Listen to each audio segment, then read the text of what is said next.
Hi hello friends, ನಮಸ್ಕಾರ ಸ್ನೇಹಿತರೆ. ಚೇತನ study infinity ಚಾನಲ್ಗೆ ಸ್ವಾಗತ. ನಾನು ಚೇತನ. ಇವತ್ತಿನ ವಿಡಿಯೋದ್ರಲ್ಲಿ ನಾವು ಎಕನಾಮಿಕ್ಸ್ ಸ್ಟಾರ್ಟ್ ಮಾಡ್ತಾ ಇದ್ದೀವಿ. Economic planning in India first topic ಆಗುತ್ತೆ. ಹಾಗಾಗಿ ಇನ್ನೂ ನೀವು ನನ್ನ ಚಾನಲ್ಗೆ ಸಬ್ಸ್ಕ್ರೈಬ್ ಆಗ್ತಿರೋ ವೀಡಿಯೋಸ್ನ ನೋಡ್ತಿರೋ ದಯವಿಟ್ಟು ಸಬ್ಸ್ಕ್ರೈಬ್ ಆಗಿ ಅಂತ ಹೇಳ್ತೀನಿ. ಹಾಗೆ ನಿಮ್ಮ ಫ್ರೆಂಡ್ಸ್ಗೂ ಸಹ ಶೇರ್ ಮಾಡಿ, ವಿಡಿಯೋಗೆ ಒಂದು ಲೈಕ್ ಕೊಟ್ಟು ಶೇರ್ ಮಾಡಿ. ತಡ ಮಾಡದೆ ವಿಡಿಯೋನ ನಾವು ಶುರು ಮಾಡೋಣ. ಮೊದಲನೇ ಟಾಪಿಕ್ ಏನಪ್ಪ ಅಂದರೆ ಎಕನಾಮಿಕ್ ಪ್ಲಾನಿಂಗ್ ಇನ್ ಇಂಡಿಯಾ ಅಂತ. ಈ ಎಕನಾಮಿಕ್ ಪ್ಲಾನಿಂಗ್ ಇನ್ ಇಂಡಿಯಾ ಯಾಕೆ ಮಾಡಿದ್ರಪ್ಪ ಅಂತ ಅಂದರೆ, ನಮ್ಮ ದೇಶದಲ್ಲಿ ಬ್ರಿಟಿಷರು ಬಿಟ್ಟು ಹೋದ್ಮೇಲೆ ಅಥವಾ ಬ್ರಿಟಿಷರು ಇದ್ದಾಗ ಹೇಗೆ ಎಕನಾಮಿಕ್ ಡೆವಲಪ್ ಆಗಬೇಕು ದೇಶ, ಟ್ರಾನ್ಸ್ಪೋರ್ಟೇಷನ್ ಆಗಲಿ, ಅಗ್ರಿಕಲ್ಚರ್ ಆಗಲಿ, ಎಲ್ಲದನ್ನೂ ಸಹ ಹೇಗೆ ಡೆವಲಪ್ ಆಗಬೇಕು ಒಂದು ಪ್ಲ್ಯಾನ್ ಇಟ್ಕೊಳ್ಳೋಣ ಅಂತ ಹೇಳಿ ಎಕನಾಮಿಕ್ ಪ್ಲಾನಿಂಗ್ ಇನ್ ಇಂಡಿಯಾ ಅಂತ ಶುರು ಮಾಡಿದ್ರು. ಇದರದ್ದು ಹಿಸ್ಟ್ರಿ ನೀವು ನೋಡ್ತಾ ಹೋದರೆ, ಮೊದಲನೇದಾಗೆ ಫಸ್ಟ್ ಅಟೆಂಪ್ಟ್ ಯಾರಪ್ಪ ಮಾಡಿದ್ದು ಎಕನಾಮಿಕ್ ಪ್ಲಾನಿಂಗಲ್ಲಿ ಅಂದರೆ ಸರ್ ವಿ ವಿಶ್ವೇಶ್ವರಯ್ಯ ಅವರು. ಅವರ ಏನು ಪ್ಲ್ಯಾಂಡ್ ಎಕನಾಮಿಕ್ ಫಾರ್ ಇಂಡಿಯಾ ಅನ್ನೋ ಬುಕ್ಕಲ್ಲಿ, ಪ್ಲ್ಯಾಂಡ್ ಎಕಾನಮಿ ಫಾರ್ ಇಂಡಿಯಾ ಅನ್ನೋ ಬುಕ್ಕಲ್ಲಿ ಅವರು ಇಂಡಿಯಾ ಹೇಗಿರಬೇಕು ಇನ್ನು ಮುಂದಿನ 10 ವರ್ಷಗಳಲ್ಲಿ ಅನ್ನೋದನ್ನು ಸಹ ಅವರು ಹೇಳ್ತಾರೆ. ಈ ಬುಕ್ ಬಂದಿದ್ದು 1934 ಓಕೆ. ಇದು ಆದಮೇಲೆ ನಮ್ಮ ಇಂಡಿಯಾಲಿ 1944 ಬಾಂಬೆ ಪ್ಲ್ಯಾನ್ ಅಂತ ಬರುತ್ತೆ. ಈ ಬಾಂಬೆ ಪ್ಲ್ಯಾನ್ ಯಾರಪ್ಪ ಕೊಟ್ಟಿದ್ದು ಅಂತ ಅಂದರೆ, ಆವಾಗಿನ ಟೈಮಲ್ಲಿ ಇಂಪಾರ್ಟೆಂಟ್ ಇಂಡಸ್ಟ್ರಿಯಲಿಸ್ಟ್ ಯಾರ್ಯಾರಿದ್ರು ಅವರೆಲ್ಲ ಸೇರಿ ಬಾಂಬೆ ಪ್ಲ್ಯಾನ್ ಅನ್ನೋದನ್ನು ಸಹ ಕೊಡ್ತಾರೆ. ಇನ್ನು ಮೂರನೇದು 1944 ಗಾಂಧಿಯನ್ ಪ್ಲ್ಯಾನ್ ಅಂತ ಕೊಡ್ತಾರೆ. ಯಾರಪ್ಪ ಗಾಂಧಿಯನ್ ಪ್ಲ್ಯಾನ್ ಕೊಡೋದು ಅಂತ ಅಂದರೆ, ಎಸ್.ಎನ್. ಅಗರ್ವಾಲ್ ಅವರು ಗಾಂಧಿಯನ್ ಅವರ ಆದರ್ಶಗಳ ಮೇಲೆ ಒಂದು ಪ್ಲ್ಯಾನ್ನ ಕೊಡ್ತಾರೆ. ಇದಾದಮೇಲೆ 1945 ಪೀಪಲ್ಸ್ ಪ್ಲ್ಯಾನ್ ಅಂತ ಬರುತ್ತೆ. ಪೀಪಲ್ಸ್ ಪ್ಲ್ಯಾನ್ನ ಕೊಡೋದು ಯಾರು ಅಂತ ಅಂದರೆ ಎಮ್.ಎನ್. ರಾಯ್ ಅವರು ಆಗ್ತಾರೆ. ಓಕೆ. ಇನ್ನು 1950 ಸರ್ವೋದಯ ಪ್ಲ್ಯಾನ್ನ ಯಾರು ಕೊಟ್ಟಿದ್ದು ಅಂತ ಅಂದರೆ, ಸರ್ವೋದಯ ಪ್ಲ್ಯಾನ್ನ ಜೆ.ಪಿ. ನಾರಾಯಣ್, ಜಯಪ್ರಕಾಶ್ ನಾರಾಯಣ್ ಅವರು ಕೊಡ್ತಾರೆ. ಓಕೆ. ಸೊ ಇಷ್ಟು ನಮಗೆ ಹಿಸ್ಟ್ರಿ ರಿಲೇಟೆಡ್ ಪ್ಲ್ಯಾನಿಂಗಲ್ಲಿ ಆಗುತ್ತೆ. ಓಕೆ. ಇದಾದಮೇಲೆ ಏನಪ್ಪ ಅಂದರೆ, ಪ್ಲ್ಯಾನಿಂಗ್ ಕಮಿಷನ್ನ ಅವರು ಸ್ಥಾಪಿಸ್ತಾರೆ. ಪ್ಲ್ಯಾನಿಂಗ್ ಕಮಿಷನ್ನ ಸ್ಥಾಪಿಸ್ತಾರೆ. ಯಾವಾಗ ಅಂತ ಅಂದರೆ 1950 ಸ್ಪೆಸಿಫಿಕ್ ಆಗಿ 15 ಮಾರ್ಚ್ 1950 ಸ್ಥಾಪಿಸ್ತಾರೆ.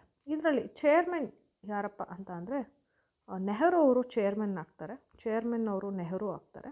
ಇನ್ನು ವೈಸ್ ಚೇರ್ಮನ್, ಡೆಪ್ಯೂಟಿ ಚೇರ್ಮನ್ ಯಾರಾಗ್ತಾರಪ್ಪ ಅಂದರೆ ಗುಲ್ಝರಿ ಲಾಲ್ ನಂದಾ ಅವರು ಡೆಪ್ಯೂಟಿ ಚೇರ್ಮನ್ ಆಗ್ತಾರೆ. ಓಕೆ. ಹಾಗೆ ಏನು ಇದೊಂದು ಸೆಂಟ್ರಲ್ ಪ್ಲ್ಯಾನಿಂಗ್ ಬಾಡಿ ಆಗುತ್ತೆ. ಹಾಗೆ ಇದಕ್ಕೆ ಇದು ನಾನ್ ಸ್ಟ್ಯಾಚ್ಯೂಟರಿ ಆಗಿರುತ್ತೆ. ಹಾಗೆ ಎಕ್ಸ್ಟ್ರಾ ಕಾನ್ಸ್ಟಿಟ್ಯೂಷನಲ್ ಅಂತಲೂ ಸಹ ಹೇಳ್ತಾರೆ. ಯಾಕಪ್ಪ ಅಂದರೆ ಇದನ್ನು ಕಾನ್ಸ್ಟಿಟ್ಯೂಷನಲ್ಲಿ ಮೆನ್ಷನ್ ಮಾಡಿರಲ್ಲ, ಹಾಗಾಗಿ. ಹಾಗೆ ಡೆಪ್ಯೂಟಿ ಚೇರ್ಮನ್ಗೆ ಏನು ಕ್ಯಾಬಿನೆಟ್ ಮಿನಿಸ್ಟರ್ ರ್ಯಾಂಕಿಂಗ್ ಕೊಡ್ತಾರೆ. ಓಕೆ. ಇನ್ನು ಮೆಂಬರ್ಸು, ಡೆಪ್ಯೂಟಿ ಚೇರ್ಮನ್ ಎಲ್ಲ ಏನಪ್ಪ ಅಂದರೆ ಪ್ಲ್ಯಾನಿಂಗ್ ಕಮಿಷನ್ ಹೇಗೆ ಡಿಸೈಡ್ ಮಾಡುತ್ತೋ ಅದ್ರ ಮೇಲೆ ಡಿಪೆಂಡ್ ಆಗುತ್ತೆ. ಇದು ಪ್ಲ್ಯಾನಿಂಗ್ ಕಮಿಷನ್ನ ಸೆಟಪ್ ಮಾಡಿದ್ದು. ಇನ್ನು ನ್ಯಾಷನಲ್ ಡೆವಲಪ್ಮೆಂಟ್ ಕೌನ್ಸಿಲ್ ಅಂತ ಸೆಟಪ್ ಮಾಡ್ತಾರೆ. ನ್ಯಾಷನಲ್ ಡೆವಲಪ್ಮೆಂಟ್ ಕೌನ್ಸಿಲ್ ಅಂತ. ಇದನ್ನು ಶಾರ್ಟ್ ಫಾರ್ಮ್ ಆಗಿ NDC ಅಂತಲೂ ಕರೀತಾರೆ. 1952 ಸ್ಥಾಪಿಸ್ತಾರೆ. ಇಲ್ಲೂ ಸಹ PM ಅವರು ಚೇರ್ಮನ್ ಆಗ್ತಾರೆ. ಎಕ್ಸ್ ಆಫಿಷಿಯೋ ಮೆಂಬರ್ ಆಗಿರ್ತಾರೆ. ಸೆಕ್ರೆಟ್ರಿ ಇರ್ತಾರೆ. ಓಕೆ. ಇವಾಗ ಅಷ್ಟು ಅದು ಇಂಪಾರ್ಟೆನ್ಸ್ ಇಲ್ಲ ಇದಕ್ಕೆಲ್ಲ. ಇದ್ರ ಕೆಲಸ ಏನಪ್ಪ ಅನಲೈಸ್ ಮಾಡೋದು ಪಾಲಿಸೀಸ್ನ. ಓಕೆ.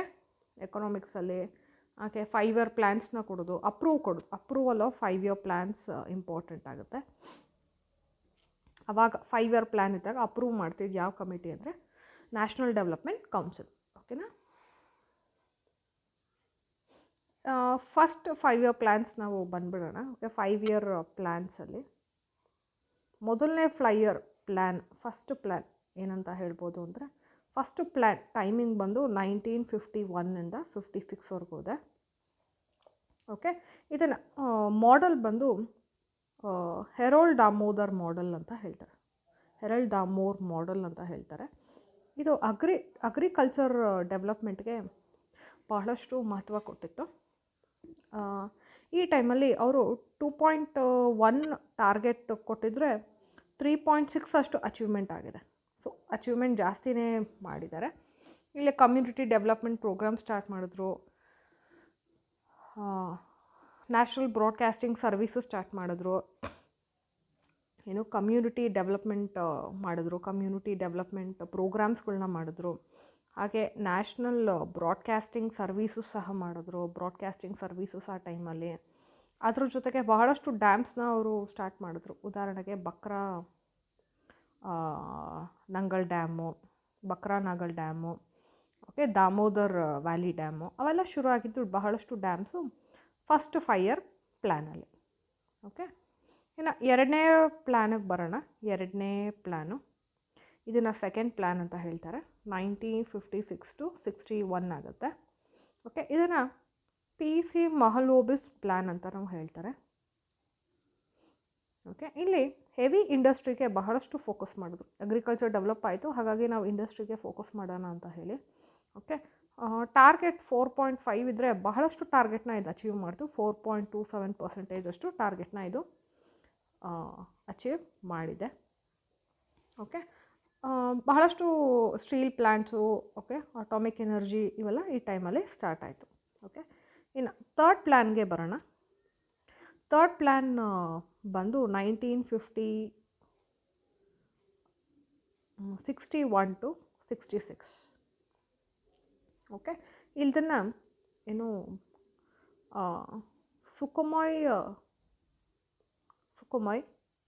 ಚಕ್ರ ಬೋರ್ಟಿ ಆ್ಯಂಡ್ ಪ್ರೊಫೆಸರ್ ಸ್ಯಾಡಿ ಪ್ಲ್ಯಾನ್ ಅಂತ ಹೇಳ್ತಾರೆ. ಇಲ್ಲಿ ಎಕನಾಮಿಕ್ ಸಫಿಷಿಯನ್ಸಿ ಬಗ್ಗೆ ಕಾನ್ಸಂಟ್ರೇಟ್ ಮಾಡಿದ್ರು. ಅಂದರೆ ನಮ್ಮಲ್ಲಿ ಆಮದುಗಳು ಜಾಸ್ತಿ ಇತ್ತು, ಹಾಗಾಗಿ ಅದನ್ನು ಕಡಿಮೆ ಮಾಡೋದಕ್ಕೆ ಎಕನಾಮಿಕ್ ಸಫಿಷಿಯನ್ಸಿ ಮೇಲೆ ನಾವು ಫೋಕಸ್ ಮಾಡಬೇಕು ಅಂತ ಪ್ಲ್ಯಾನ್ ಮಾಡಿದ್ರು. ಟಾರ್ಗೆಟು 5.6 ಇತ್ತು, ಬಟ್ ಅಚೀವ್ ಆಗಿದ್ದು ಬಹಳ ಕಡಿಮೆ, 8.54. ಯಾಕೆ ಅಂದರೆ ನಮಗಿಲ್ಲಿ ವಾರ್ ಬರುತ್ತೆ. ಓಕೆ, ವಾರ್ ಆಗಿದ್ದರಿಂದ ನಮಗೆ ಇಲ್ಲಿ ಪಾಕಿಸ್ತಾನ ಮತ್ತು ಚೈನಾಗಳ ಮಧ್ಯೆ ವಾರ್ ಆಗಿದ್ದರಿಂದ ನಮಗಿದ್ದು ಅಷ್ಟು ಪ್ಲ್ಯಾನ್ ನಮಗೆ ವರ್ಕೌಟ್ ಆಗಲಿಲ್ಲ. ಓಕೆ, ಈ ಪ್ಲ್ಯಾನಲ್ಲಿ ಇಂಪಾರ್ಟೆಂಟ್ ಏನಪ್ಪ ಅಂದರೆ ಬಕ್ರೋ ಸ್ಟೀಲ್ ಪ್ಲ್ಯಾಂಟ್ ಮಾಡಿದ್ರು. United trust of India substitution ಆಗಿತ್ತು. ಫಸ್ಟ್ ಮ್ಯೂಚುವಲ್ ಫಂಡ್ ಆಯಿತು. ಆಮೇಲೆ IDBI ಎಸ್ಟಾಬ್ಲಿಷ್ ಮಾಡಿದ್ರು ಈ ಟೈಮಲ್ಲೇ. FCI ಮತ್ತು ಅಗ್ರಿಕಲ್ಚರ್ ಪ್ರೈಸಿಂಗ್ ಕಮಿಷನ್ನ ತೊಗೊಂಡು ಬಂದರು. ಬಹಳ ಇಂಪಾರ್ಟೆಂಟ್ ಆಗಿದೆ ಏನಪ್ಪ ಅಂದರೆ 1966 ರುಪಿನ ಡಿವ್ಯಾಲ್ಯೂ ಮಾಡಿದ್ರು ಈ ಟೈಮಲ್ಲಿ. ಯಾವ ಪ್ಲ್ಯಾನಲ್ಲಿ ಅಂದರೆ ಥರ್ಡ್ ಪ್ಲ್ಯಾನ್ ಟೈಮಲ್ಲಿ ರುಪಿ ಡಿವ್ಯಾಲ್ಯೂ ಮಾಡಿದ್ರು. ಇದಾದಮೇಲೆ ಏನು ಮಾಡಿದ್ರು ಅಂದರೆ ಪ್ಲ್ಯಾನ್ ಹಾಲಿಡೇ ಕೊಟ್ಟರು. ಯಾವಾಗ ಅಂತ ಅಂದರೆ ಒಂದು 3 ವರ್ಷ ನಾವು ಪ್ಲ್ಯಾನ್ ಹಾಲಿಡೇ ಕೊಡೋಣ, ಯಾವುದೇ 5 ಇಯರ್ಸ್ ಪ್ಲ್ಯಾನ್ ಬೇಡ ಅಂತ. 1966 to 69 ಏನೇನು ಥರ್ಡ್ ಪ್ಲ್ಯಾನ್ ಇತ್ತೋ ಅದನ್ನು ಕಂಟಿನ್ಯೂ ಮಾಡೋಣ, ಇದನ್ನು ಪ್ಲ್ಯಾನ್ ಹಾಲಿಡೇ ಅಂತ ಹೇಳ್ತಾರೆ. ಯಾಕೆ ಅಂದರೆ ನಾವು ಇಂಡಿಯಾ ಚೈನಾ ಜೊತೆಗೆ ಡೆವಲಪ್ ಮಾಡ್ತಿದ್ವಿ, ಎಲ್ಲ ವಾರ್ ನಡೀತಿದ್ದರಿಂದ ಡಿಫೆನ್ಸ್ಗೆ ಬಹಳಷ್ಟು ದುಡ್ಡು ಹೋಯಿತು. ಹಾಗಾಗಿ ಇದಾದಮೇಲೆ ಮತ್ತೆ ಫೋರ್ತ್ ಪ್ಲ್ಯಾನ್ನ ತಂದರು. ಥರ್ಡ್ ಪ್ಲ್ಯಾನ್ ಆದಮೇಲೆ ಫೋರ್ತ್ ಪ್ಲ್ಯಾನು 1969 to 74. ಇದನ್ನು ಅಶೋಕ್ ರುದ್ರ ಮತ್ತು ಆಲನ್ ಎಸ್ ಮನೆ ಪ್ಲ್ಯಾನ್ ಅಂತ ಹೇಳ್ತಾರೆ ಅವರು. ಓಕೆ, ಇಲ್ಲಿ ನಮಗೇನು ಬೇಕಿತ್ತಪ್ಪ ಅಂತ ಅಂದರೆ ನಮಗೆ ಬಹಳಷ್ಟು ಬೇಕಾಗಿದ್ದು growth with stability and progress. Growth with stability ಅನ್ನೋ ಪ್ರೋಗ್ರೆಸ್ಸಲ್ಲಿ ನಾವು ಬಹಳಷ್ಟು ಪ್ರಾಮುಖ್ಯತೆ ಕೊಟ್ವಿ. ಈ ಟೈಮಲ್ಲಿ ಬಹಳಷ್ಟು ಮುಖ್ಯವಾದಷ್ಟು ವಿಷಯಗಳು ನಡೆದ್ವು. ಓಕೆ, ಉದಾಹರಣೆಗೆ 1969 14 ಬ್ಯಾಂಕ್ನ ಅವರು ನ್ಯಾಷನಲೈಸ್ ಮಾಡಿದ್ರು. 14 ಬ್ಯಾಂಕ್ನ ನ್ಯಾಷನಲೈಸ್ಡ್ ಮಾಡಿದ್ರು. ಹಾಗೆ ನ್ಯೂಕ್ಲಿಯರ್ ಟೆಸ್ಟ್ನ ನಾವು ಕಂಡಕ್ಟ್ ಮಾಡಿದ್ವಿ ಪೋಖ್ರಾನಲ್ಲಿ.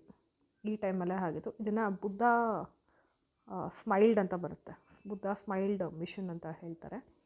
ಹಾಗೆ ಏನು ನಾವು ಸ್ಟೇಟ್ಸ್ಗೆ ದುಡ್ಡು ಕೊಡಬೇಕು ಅದನ್ನು ಗಾಡ್ಗಿಲ್ ಫಾರ್ಮುಲಾ ಮೇಲೆ ಸೆಂಟರಿಂದ ಸ್ಟೇಟ್ಗೆ ಹೇಗೆ ದುಡ್ಡು ಕೊಡಬೇಕು ಅನ್ನೋ ಒಂದು ಪ್ಲ್ಯಾನ್ನ ಇವರು ಕೊಡ್ತಾರೆ. ಈ ಫೋರ್ತ್ ಪ್ಲ್ಯಾನ್ ಅಲ್ಲೇ. ಹಾಗೆ ಇದರ ಟಾರ್ಗೆಟು 5.7 ಅಷ್ಟು ಇದ್ದರೆ 3.3% ಅಷ್ಟು ಮಾತ್ರ ಅಚೀವ್ ಮಾಡೋದಕ್ಕೆ ಸಾಧ್ಯ ಆಯಿತು. ಯಾಕಂದರೆ ಇದು ಆಫ್ಟರ್ ವಾರ್ ಎಫೆಕ್ಟ್ಸು, ಹಾಗಾಗಿ ಅಷ್ಟೊಂದು ಆಗಲಿಲ್ಲ, ಬಟ್ ಟ್ರೈ ಮಾಡಿದ್ರು ಈ ಟೈಮಲ್ಲಿ. ಇದು ಆದಮೇಲೆ 5th ಪ್ಲ್ಯಾನ್ ಬರುತ್ತೆ. 5th plan 1974 to 79. ಓಕೆನಾ. ಇದನ್ನು investment model and planning commission ಅಂತ ಹೇಳ್ಬೋದು. ಪ್ಲ್ಯಾನ್ ಅಂತ ಹೇಳ್ತಾರೆ. Investment model of planning commission. ಯಾವ ಪ್ಲ್ಯಾನಪ್ಪ ಅಂದರೆ 5th ಪ್ಲ್ಯಾನ್. ಓಕೆನಾ. ಇದರಲ್ಲಿ ಪಾವರ್ಟಿ ಎರಾಡಿಕೇಷನ್ ಮತ್ತು ಸೆಲ್ಫ್ ರಿಲಯನ್ಸ್ಗೆ ಪ್ರಾಮುಖ್ಯತೆ ಕೊಟ್ಟರು. ಪಾವರ್ಟಿ ಎರಾಡಿಕೇಷನ್ ಮತ್ತು ಸೆಲ್ಫ್ ರಿಲಯನ್ಸ್ಗೆ ಕೊಟ್ಟರು. ಈ ಟೈಮಲ್ಲಿ RRB ಬ್ಯಾಂಕ್ಸ್ ಏನೇನು ಬರುತ್ತೋ ಅದನ್ನೆಲ್ಲ ಎಸ್ಟಾಬ್ಲಿಷ್ ಮಾಡಿದ್ರು. ಯಾವಾಗ? 1975ಅಲ್ಲಿ. ಓಕೆ. ಇದು ಹಾಗೆ ಈ ಪ್ಲ್ಯಾನ್ನಲ್ಲಿ ಇಂಪಾರ್ಟೆಂಟ್ ಏನಂದರೆ, ಇದು ಒಂದೇ ಪ್ಲ್ಯಾನು 5 ಇಯರ್ಸ್ನ ಕಂಪ್ಲೀಟ್ ಮಾಡೋಕ್ಕಾಗಲಿಲ್ಲ. ಓಕೆ. ಇದಾದಮೇಲೆ ಏನು ರೋಲಿಂಗ್ ಪ್ಲ್ಯಾನ್ ಅಂತ ತರ್ತಾರೆ. ರೋಲಿಂಗ್ ಪ್ಲ್ಯಾನ್ ಅಂತ. ಇದು 1 year ಪ್ಲ್ಯಾನು, 2 years ಪ್ಲ್ಯಾನ್, 1978ಇಂದ 80. ಇದನ್ನು ತೊಗೊಂಬಂದಿದ್ದು ಯಾರಪ್ಪ ಅಂತ ಅಂದರೆ, ಜನತಾ ಪಾರ್ಟಿ ಇತ್ತು ಅವಾಗ ಗೌರ್ಮೆಂಟಲ್ಲಿ. ಮೊರಾರ್ಜಿ ದೇಸಾಯಿ ಅವರು ತೊಗೊಂಡು ಬಂದಿದ್ದು. ಏನಕ್ಕಪ್ಪ ಅಂತಂದರೆ, ಭಾಳಷ್ಟು ಎಂಪ್ಲಾಯ್ಮೆಂಟ್ ಪೊಟೆನ್ಷಿಯಲ್ ಇದೆ ನಮ್ಮ ಜನಗಳಲ್ಲಿ. ಅಗ್ರಿಕಲ್ಚರಲ್ ಅಲೈಡ್ ಆ್ಯಕ್ಟಿವಿಟೀಸಲ್ಲಿ ನಾವು ಇದರಲ್ಲಿ ಇನ್ವೆಸ್ಟ್ಮೆಂಟ್ ಜಾಸ್ತಿ ಮಾಡಬೇಕು. ಓಕೆನಾ. ಸೊ ಹಾಗಾಗಿ ಈ ಪ್ಲ್ಯಾನ್ನ ಅವರು 2 ವರ್ಷ ಮಾಡ್ತಾರೆ. ಓಕೆ. ಇಷ್ಟೇ ಇಂಪಾರ್ಟೆಂಟ್ ಇದರಲ್ಲಿ. ಇದಾದಮೇಲೆ ಏನಪ್ಪ ಅಂದರೆ 6th ಪ್ಲ್ಯಾನ್ ತರ್ತಾರೆ. 6th plan. 5th ಪ್ಲ್ಯಾನ್ ಆದಮೇಲೆ 6th ಪ್ಲ್ಯಾನ್ 1980 to 85. ಓಕೆ. ಇಲ್ಲಿ ಏನಪ್ಪ ಅಂದರೆ, ಇನ್ವೆಸ್ಟ್ಮೆಂಟ್ ತರಬೇಕು ನಾವು. ನಮಗೊಂದು ಯೋಜನೆ ಬೇಕು, ಇನ್ಫ್ರಾಸ್ಟ್ರಕ್ಚರ್ ಬೇಕು, ನಮಗೆ ಬೇಕು, ಹಾಗೆ ಗ್ರೋತ್ ಮಾಡೆಲ್ ಬೇಕು ನಮಗೆ. ಓಕೆನಾ. ಇಲ್ಲಿ ಥೀಮ್ ಏನು ಬರುತ್ತಪ್ಪ ಅಂದರೆ, ಫುಡ್ ಆ್ಯಂಡ್ ಫ್ಯೂಲ್ ಸೆಕ್ಯೂರಿಟಿ ಭಾಳ important. Food and fuel security ತುಂಬ ಇಂಪಾರ್ಟೆಂಟ್ ನಮಗೆ ಅಂತ ಹೇಳ್ತಾರೆ. ಓಕೆ. ಸೊ ಇದರಲ್ಲಿ ಬಹಳಷ್ಟು ಮೈಲಿಗಳು ನಡೀತು. ಓಕೆ. ಆದರೆ ಈ ಪ್ಲ್ಯಾನು ಭಾಳಷ್ಟು ಸಕ್ಸಸ್ಸು ಆಯಿತು. ಯಾಕಪ್ಪ ಅಂದರೆ 5.2 ಟಾರ್ಗೆಟ್ ಇದ್ದರೆ 5.7 ಅಷ್ಟು ಟಾರ್ಗೆಟ್ನ ಇದು ಅಚೀವ್ ಮಾಡುತ್ತೆ. ಓಕೆ. ಈ ಪ್ಲ್ಯಾನಲ್ಲಿ ಮೊದಲನೇ ಸತಿ ಏನು ಪಾವರ್ಟಿ ಇಂಡೆಕ್ಸ್ನ ಇಂಟ್ರೊಡ್ಯೂಸ್ ಮಾಡ್ತಾರೆ ಪ್ಲ್ಯಾನಿಂಗಲ್ಲಿ. ಓಕೆ. ಹಾಗೆ 1980ಅಲ್ಲಿ ಮತ್ತೆ 6 ಬ್ಯಾಂಕ್ಸ್ನ ಅವರು ನ್ಯಾಷನಲೈಸ್ ಮಾಡ್ತಾರೆ. ಅದ್ರ ಜೊತೆಗೆ ನಬಾರ್ಡ್ನ ಸ್ಥಾಪಿಸ್ತಾರೆ. ಎಕ್ಸಿಮ್ ಬ್ಯಾಂಕ್ ಸಹ ಸ್ಥಾಪಿಸ್ತಾರೆ ಈ ಟೈಮಲ್ಲೇ. ಈ ಪ್ಲ್ಯಾನ್ನ ಏನು ಜನತಾ ಗೌರ್ಮೆಂಟು ಮತ್ತು ಕಾಂಗ್ರೆಸ್ ಗೌರ್ಮೆಂಟ್ ಎರಡೂ ನಡೆಸ್ತಾರೆ. ಓಕೆ. ಹಾಗೆ ಅದ್ರ ಜೊತೆಗೆ ಏನು ಈ ಟೈಮಲ್ಲೇ MNP ಮಿನಿಮಮ್ ನೀಡ್ ಪ್ರೈಸ್ ಅಂತ ತರ್ತಾರೆ. ಹಾಗೆ ಇಂಟಿಗ್ರೇಟೆಡ್ ರೂರಲ್ ಡೆವಲಪ್ಮೆಂಟ್ ಪ್ರೋಗ್ರಾಮ್ನು ಸಹ ಈ ಟೈಮಲ್ಲಿ ತರ್ತಾರೆ. ಓಕೆ. ಹಾಗೆ ಈ ಪ್ಲ್ಯಾನು TK ಲಕ್ಕಡ್ವಾಲ ಮಾಡೆಲ್ನ ತೊಗೊಂಡು ಬರುತ್ತೆ. ಮೇಲೆ ಈ ಪ್ಲ್ಯಾನ್ ಬೇಸ್ ಆಗಿದೆ ಅಂತ ಹೇಳ್ಬೋದು. 6ನೇ ಪ್ಲ್ಯಾನ್. ಓಕೆ. ಇನ್ನು 7ನೇ plan 7th plan. 7th plan 1985ಇಂದ 89ವರೆಗೂ ನಡೆಯುತ್ತೆ. ಓಕೆ. ಈ ಪ್ಲ್ಯಾನ್ನ ಪ್ರಿಪೇರ್ ಮಾಡಿದ್ಯಾರಪ್ಪ ಅಂತ ಅಂದರೆ ಪ್ರಣವ್ ಮುಖರ್ಜಿ ಅವರು. ಓಕೆ. ಬಹಳಷ್ಟು ಪ್ರಾಮುಖ್ಯತೆ ಕೊಟ್ಟಿದ್ದು ಏನಕ್ಕಪ್ಪ ಅಂತ ಅಂದರೆ ಹ್ಯೂಮನ್ ರಿಸೋರ್ಸ್ ಡೆವಲಪ್ಮೆಂಟ್ಗೆ. ಈ ಟೈಮಲ್ಲಿ ಹ್ಯೂಮನ್ ರಿಸೋರ್ಸ್ ಡೆವಲಪ್ಮೆಂಟ್ ನಮ್ಮ ದೇಶದಲ್ಲಿ ನಾವು ಮಾಡಬೇಕು ಅಂತ ತೊಗೊಂಡ್ಬರ್ತಾರೆ. ಹಾಗಾಗಿ 1986ಅಲ್ಲಿ ಸ್ಪೀಡ್ ಪೋಸ್ಟ್ನ ಇಂಟ್ರೊಡ್ಯೂಸ್ ಮಾಡ್ತಾರೆ. ಓಕೆ. ಅದ್ರ ಜೊತೆಗೆ ಸೆಬಿನ ಎಸ್ಟಾಬ್ಲಿಷ್ ಮಾಡ್ತಾರೆ. ಸೆಬಿನ ಎಸ್ಟಾಬ್ಲಿಷ್ ಮಾಡಿದವರು 1988ಅಲ್ಲಿ ಸೆಬಿನ ಎಸ್ಟಾಬ್ಲಿಷ್ ಮಾಡ್ತಾರೆ. ಹಾಗೆ ಈ 7th ಪ್ಲ್ಯಾನ್ನ ಏನು ಪ್ರೈವೇಟ್ ಸೆಕ್ಟರ್ ಪ್ರಯಾರಿಟಿನ ಕೊಡ್ತಾರೆ. ಓಕೆನಾ. ಪ್ರೈವೇಟ್ ಸೆಕ್ಟರ್ಗೆ ಪ್ರಾಮುಖ್ಯತೆ ಕೊಡ್ತಾರೆ. ಇನ್ನೊಂದೇನಪ್ಪ ಅಂದರೆ ಜವಾಹರ್ ರೋಜ್ಗಾರ್ ಯೋಜನಾ ಈ ಟೈಮಲ್ಲೇ ಶುರುವಾಗಿ ಎಂಪ್ಲಾಯ್ಮೆಂಟ್ನ ಕೊಡೋದಕ್ಕೆ ಸ್ಟಾರ್ಟ್ ಮಾಡುತ್ತೆ ಈ ಟೈಮಲ್ಲಿ. ಹಾಗಾಗಿ ಈ ಟೈಮಲ್ಲಿ ಟಾರ್ಗೆಟ್ ಪ್ಲ್ಯಾನ್ದು 5% ಇದ್ದರೆ 6.02 ಅಷ್ಟು ಈ ಪ್ಲ್ಯಾನ್ನ ಅಚೀವ್ ಮಾಡುತ್ತೆ. ಓಕೆ, ಇನ್ನು ಏಯ್ತ್ ಪ್ಲ್ಯಾನ್ ಬಂದು 1992 97 ಬಹಳ ಇಂಪಾರ್ಟೆಂಟ್ ಆಗಿರೋಂಥ ಪ್ಲ್ಯಾನ್ ಇದು. ಯಾಕಂದರೆ ಇಲ್ಲಿ LPG ಲಿಬರಲೈಸೇಷನ್, ಪ್ರೈವೇಟೈಸೇಷನ್ ಮತ್ತು ಗ್ಲೋಬಲೈಸೇಷನ್ನ ಈ ಪ್ಲ್ಯಾನಲ್ಲಿ ತೊಗೊಂಡು ಬರ್ತಾರೆ. ಮಾಡೆಲ್ ಯಾವುದಪ್ಪ ಅಂತ ಅಂದರೆ ಜಾನ್ W. Miller model. ಹಾಗೆ ಈ ಟೈಮಲ್ಲಿ WTO ಮೆಂಬರ್ ಆಗುತ್ತೆ ಇಂಡಿಯಾ. ಓಕೆ, ಹಾಗೆ ಗ್ಯಾಟ್ WTO ಅಲ್ಲಿ ಏನು ಗ್ಯಾಟ್ ಬರುತ್ತೆ ಅದನ್ನು ಸಹ ಫಾರ್ಮಲೈಸ್ ಈ ಟೈಮಲ್ಲೇ ಆಗುತ್ತೆ. ಓಕೆ, ಹಾಗಾಗಿ ಈ ಟೈಮಲ್ಲಿ ನಾವು 5.6 ಅಷ್ಟು ಟಾರ್ಗೆಟ್ ಇದ್ದರೆ ನಾವು 6.68% ಅಷ್ಟು ನಾವು ಟಾರ್ಗೆಟ್ನ ಅಚೀವ್ ಮಾಡ್ತೀವಿ ಈ ಪ್ಲ್ಯಾನಲ್ಲಿ. ಬಹಳ ಇಂಪಾರ್ಟೆಂಟ್ ಪ್ಲ್ಯಾನ್ ಇದು. ಓಕೆ, ನೆಕ್ಸ್ಟ್ 9th ಪ್ಲ್ಯಾನ್ ಬರುತ್ತೆ. 9th ಪ್ಲ್ಯಾನ್ ಬರೋದು ನಿಮಗೆ 1997 to 2002. ಓಕೆ, ಇಲ್ಲಿ ಗ್ರೋತ್ ಆ್ಯಂಡ್ ಸೋಷಿಯಲ್ ಜಸ್ಟಿಸ್ನ ಬಹಳಷ್ಟು ಪ್ರಾಮುಖ್ಯತೆ ಕೊಡ್ತಾರೆ. ಗ್ರೋತ್ ಮತ್ತು ಸೋಷಿಯಲ್ ಜಸ್ಟಿಸ್ಗೆ ಭಾಳಷ್ಟು ಪ್ರಾಮುಖ್ಯತೆ ಕೊಡ್ತಾರೆ. ಹಾಗೆ ರೂರಲ್ ಡೆವಲಪ್ಮೆಂಟು, ಅಗ್ರಿಕಲ್ಚರ್ಗೆ ಕೊಡ್ತಾರೆ. ಓಕೆ, ಅಷ್ಟೇ ಇಂಪಾರ್ಟೆಂಟ್ ಇದರಲ್ಲಿ. ಇನ್ನು 10th ಪ್ಲ್ಯಾನಿಗೆ ಬಂದರೆ 2002 to 2007. ಓಕೆ, ಇಲ್ಲಿ ಗ್ರೋತ್ ಮತ್ತು ಸೋಷಲ್ ಈಕ್ವಾಲಿಟಿ ಕೊಡಬೇಕು ನಾವು ಅಂತ ಹೇಳ್ತಾರೆ. ಗ್ರೋತ್ ಮತ್ತು ಸೋಷಲ್ ಈಕ್ವಾಲಿಟಿ ನಾವು ಕೊಡಬೇಕು ಅಂತ ಹೇಳ್ತಾರೆ. Okay, next 11th plan 2007 to 2012. ಇಲ್ಲಿ ಇಂಪಾರ್ಟೆಂಟ್ ಏನಪ್ಪ ಅಂದರೆ professor C.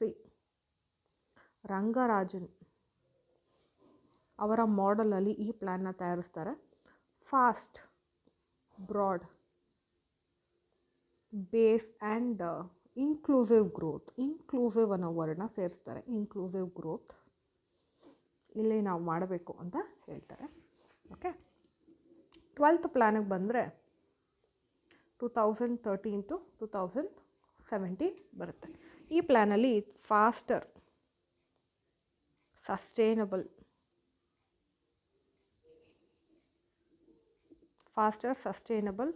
And more inclusive growth ತೊಗೊಳ್ಬೇಕು ನಾವು ಅಂತ ಹೇಳ್ತಾರೆ.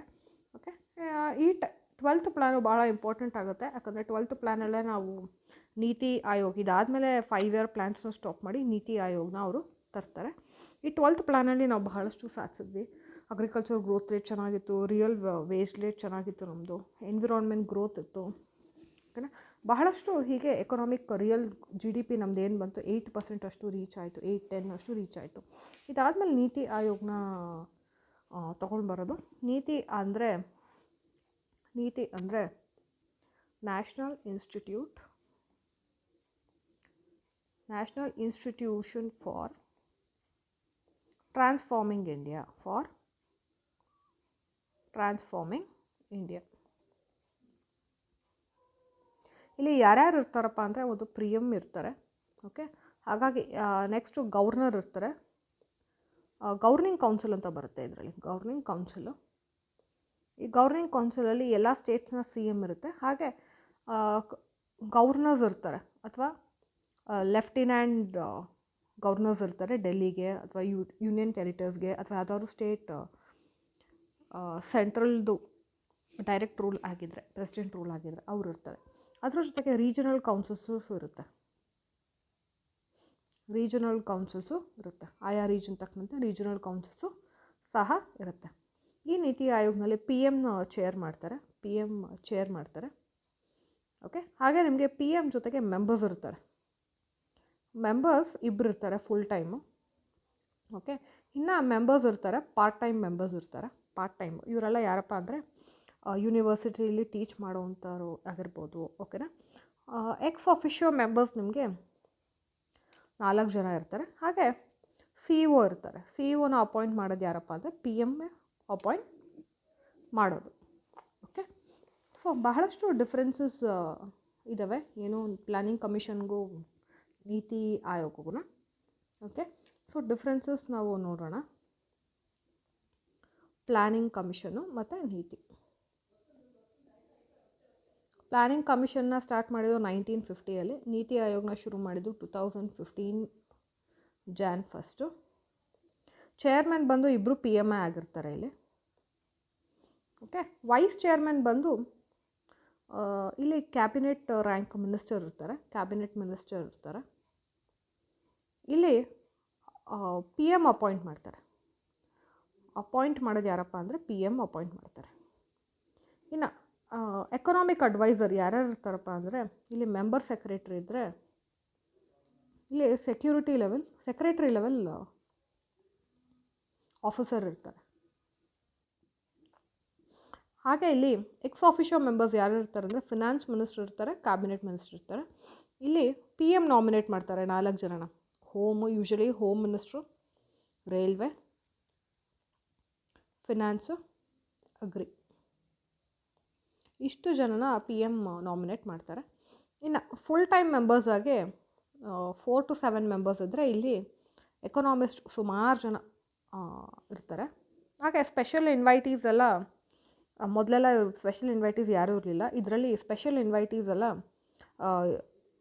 ಭಾಳಷ್ಟು ಜನ ಇರ್ತಾರೆ. ಉದಾಹರಣೆಗೆ ಯಾವುದಾದ್ರೂ ಯೂನಿವರ್ಸಿಟಿಯಿಂದ ಬಂದವರು ಅಥವಾ ಈ ಮಿನಿಸ್ಟ್ರೇ ಆಗಬೇಕಂತ ಯಾವುದಾದ್ರೂ ಟ್ರಾನ್ಸ್ಪೋರ್ಟ್ ಮಿನಿಸ್ಟ್ರು ಬರ್ಬೋದು ಇಲ್ಲಿ. ಓಕೆನಾ, ಆ ಥರ ಇರ್ತಾರೆ. ಹಾಗೆ ಗವರ್ನಿಂಗ್ ಕೌನ್ಸಿಲ್ ಅನ್ನೋ ಬಾಡಿ ಇದೆ, ಇದರಲ್ಲಿ ಇರಲಿಲ್ಲ. ಹಾಗೆ ಭಾಳಷ್ಟು ಅಡ್ವಾಂಟೇಜ್ ನೀತಿ ಆಯೋಗನಲ್ಲಿ ಇದೆ. ಸೊ ಇದು ಪ್ಲ್ಯಾನಿಂಗ್ ಕಮಿಷನು ಇಂಡಿಯಾಲಿ ಹೇಗೆ ಹಿಸ್ಟ್ರಿಯಿಂದ ಸರ್ ಎಂ ವಿಶ್ವೇಶ್ವರಯ್ಯ 1934 ಏನು ಕೊಟ್ಟರು, ಅದಾದಮೇಲೆ ಬಹಳಷ್ಟು ಬದಲಾವಣೆ ಆಗಿದೆ. ಓಕೆ, ಇವತ್ತಿನ ಪ್ರೆಸೆಂಟ್ ನೀತಿ ಆಯೋಗವರೆಗೂ ನಾವು ಇವತ್ತಿನ ವಿಡಿಯೋದ್ರಲ್ಲಿ ನಾವು ನೋಡಿದ್ದೀವಿ. ಮುಂದಿನ ವಿಡಿಯೋದ್ರಲ್ಲಿ ನಾವು ಇನ್ನಷ್ಟು ನೋಡೋಣ. ಓಕೆ, ಮುಂದಿನ ವಿಡಿಯೋದಲ್ಲಿ ನಾವು ಭೇಟಿಯಾಗೋಣ.